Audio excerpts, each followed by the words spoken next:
I love Gold Creek Pond, but I have also come to see it differently now that I know more. We all have this sort of intrinsic feeling that if something's beautiful, it can't be harmful. Our creation of that pond has had an impact on the function of that whole ecosystem. Many, many species are in decline. We know that this current state of the pond and that upper Gold Creek area is not functional. We know that we can fix that. The time to act is now. Gold Creek Pond, where that lies currently, was actually a forested wetland in 1942.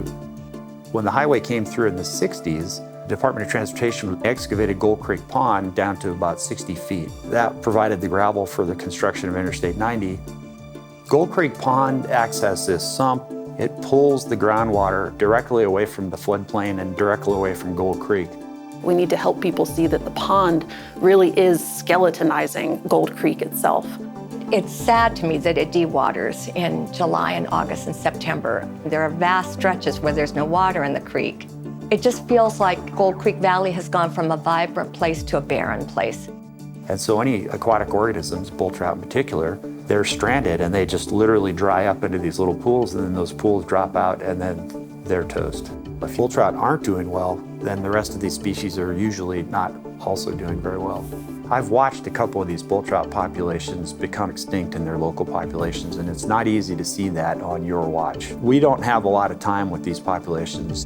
Gold Creek is situated at the head of the watershed. These are probably some of the more ideal places to really spend our energy restoring and maintaining. All of these years, I've been basically putting a Band-Aid on it, spraying weeds, putting some soil down, planting plants. But the hydrology is wrong. And once that's fixed, I believe everything else will just come right behind it. We've made significant investments in the surrounding habitats in the Cascades. We've built the wildlife bridges, we've restored the floodplains underneath Interstate 90. So leaving this pond untreated really has a significant negative impact on both fish and wildlife species in the Gold Creek Valley. We could convert that Gold Creek Pond back into the forested wetland habitat that it once was, which would be a tremendous benefit to the functions of Gold Creek. Wetlands tend to be low gradient, flatter, open, full of different vegetation, high diversity that attract a variety of different species. We don't really know which species are going to be the winners and losers in climate change scenarios. We have a responsibility to manage it for resilience. A healthy system like a wetland is going to be really important for dealing with climate change.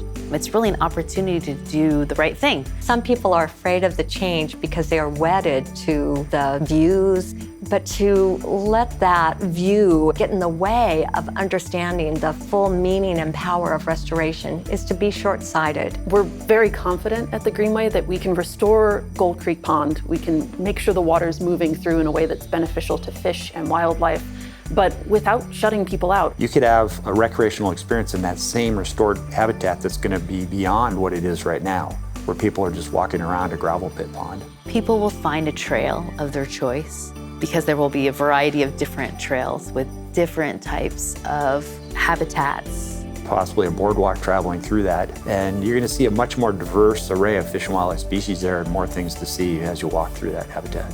The restoration will make it a healthier, more vibrant, more important place for people and for wildlife. There's really a win-win for everyone.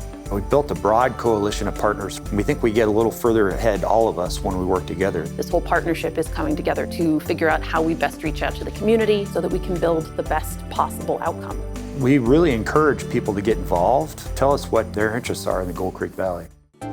This is a bigger story about restoration that's happening throughout the Cascades, throughout the West.